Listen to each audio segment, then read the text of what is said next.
కానీ first time ఒక సింహాన్ని చూశాను సార్. నరసింహాన్ని చూశాను సార్.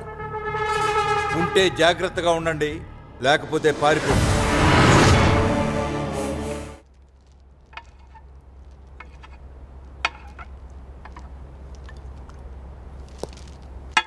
గుడ్ ఆఫ్టర్నూన్ బావా.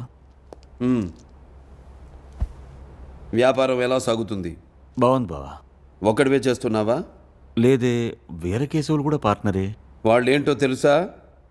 పర్సనల్ వేరు, వ్యాపారం వేరు బావా. వాళ్ళతో వ్యాపారం చేస్తూనే నీతో వచ్చి భోజనం చేయడంలా? అలాంటి వాళ్ళతో వ్యాపారం అవసరమా? నాకు అవసరమే బావా.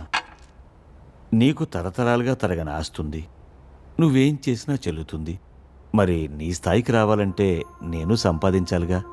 అప్పుడు వ్యాపారం రిలేషన్స్ ఉండాలిగా. అంటే నా స్థాయికి రావాలని నువ్వు